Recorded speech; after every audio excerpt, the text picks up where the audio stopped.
Chapter 6, page 48. Today we're going to talk about the history of money and banking. First of all, does anyone know how people shopped for things they needed before money was invented? They traded things they had for the things they needed? Right. One of the oldest types of trading between people was barter. I give you this animal skin, you give me that necklace. That's a straight exchange. But that system isn't always very convenient. Why do you think? You have to have something that the other guy wants, and he has to have something that you want, and that doesn't always happen. Exactly. Let's say you have lots of umbrellas and you want to exchange your umbrellas for food. Well, if it's not raining, no one is going to want your umbrellas. So you won't be able to eat because no one wants what you have to trade. On the other hand, if you have umbrellas to sell and it's a rainy day, everyone will want your umbrellas. You'll exchange all your umbrellas for food, but then you'll probably have too much food. See what I mean? Yeah. Okay. So, what you need in that situation is a common currency. A common currency is something that is valuable for everybody no matter what the season is, and preferably something that will last, that won't spoil. That way you can sell your umbrellas in the rainy season, get currency, and spend that currency later when you need it. Okay, now, what kind of things did people use as currency before they had money? Any ideas? Beads? Shells? Jewelry? Yes, exactly. Decorative objects, shells, beads, teeth, and feathers, they were all common currencies. Just about anything can be a common currency as long as everyone in the community agrees that it has value. The Chinese used metal tools like spades and knives. The Greeks used grain. They used grain in England, too. How can you tell?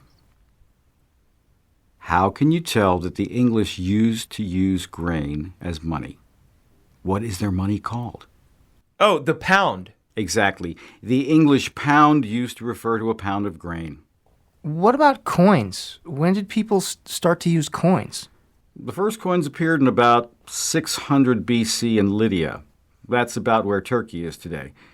You also had coins appearing in China at about the same time. Is that when banks started up too? Actually, no. Banks came about later. The first banks were actually warehouses or depositories for grain or gold. Let's use gold as an example. People would keep their gold in this place, this warehouse, and they'd get a receipt. The receipt said something like, "You have so much gold on deposit with us." That receipt could then be used to get the gold out of the warehouse. But eventually, when people had to make payments or pay debts or whatever, instead of going all the way to the bank to get the gold, they started to use the receipts instead. Every receipt was connected to a certain amount of gold in the bank. The banknote really meant, if you bring this to the bank, we'll give you this amount of gold anytime you want. And that's how paper money came about. Wait, isn't it the same now? I mean, don't banknotes represent an amount of gold that the country has? Could you tell us a little more about that? Ah, yes, that was called the gold standard. That used to be the case, but not anymore. At one time, every dollar represented an equivalent amount of real gold from the U.S. gold supply. But the U.S. left the gold standard in 1971. We don't back our currency with gold anymore. Can you tell us about that? What is our money backed by now? I mean, where does the value come from? Nothing. Absolutely nothing backs our money except people's trust in it. What keeps the value of our money up is simply the fact that people believe our money has value. So it does. Any other questions before we move on?